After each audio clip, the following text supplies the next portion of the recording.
नमस्कार। मेरा नाम हिमांशा मंगोत्रा है ते मैं दिल्ली च रौह्नी आं। हून मिगी डोगरी इन्नी ते नहीं आंदी है, पर मैं अपने पापा कोला इंस्पायर होइयै एक डोगरी कविता लिखी दी है। ते मैं पहली बारी डोगरी कविता लिखी दी है ते मैं ओह् तुं'दे सामने प्रस्तुत करना चाह्न्नी आं, जेह्दा सिरलेख है जिंदगी नहीं ओ मिलनी दोबारा। ते लैओ जी सुनो। आ तुगी सना इक गल मेरे यारा, आ तुगी सना इक गल मेरे यारा, जिंदगी अनमोल है ए नहीं ओ मिलनी दोबारा।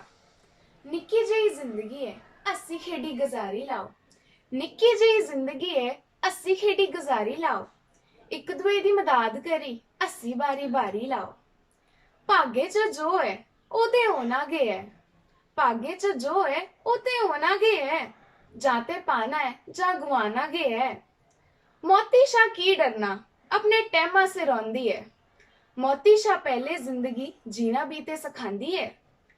इदे शा पहले कि असी सब टुरी जाचे, सुखना है इये सबने गी हिरखदे ही जाचे।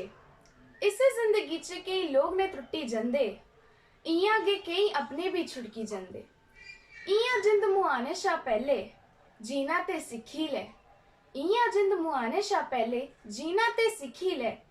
दुखे च केह् रखे दा हसना ते सिक्खी ले। मेरा तेरा के है सब्बे अपने है यारा, मेरा तेरा के है सब्बे अपने है यारा, सारे गे खुश रौन ए मेरा सुखना है यारा। जिंदगी दे त्रै पड़ाऽ बचपन बुढ़ापा ते जुआनी है, पर ऐ भी ते दिक्खो जिंदगी किन्नी सुहानी है। इत्थे कुसे ना कुसे दा बनी जाना है सहारा, जियां डुबदी किश्तियें गी मिली जंदा ओ किनारा। दिखदे दिखदे दिक्खो नवां साल आई गया, दिखदे दिखदे दिक्खो नवां साल आई गया। किन्नियां मेदां किन्ने सुखने जगाई गया। जेड़े साल बीती गए उ'नें गी तू भुल्ली जा, संभाली ले नमें पल नवां टैम आई गया। टैम जेड़ा बीती जंदा मिलदा नहीं दोबारा, आ तुगी सना इक गल मेरे यारा, जिंदगी अनमोल है ए नहीं ओ मिलनी दोबारा। तो थोड़ा मता धन्यवाद ते तुहानू सारे गी नमें साल दी मतियां मतियां मुबारखां।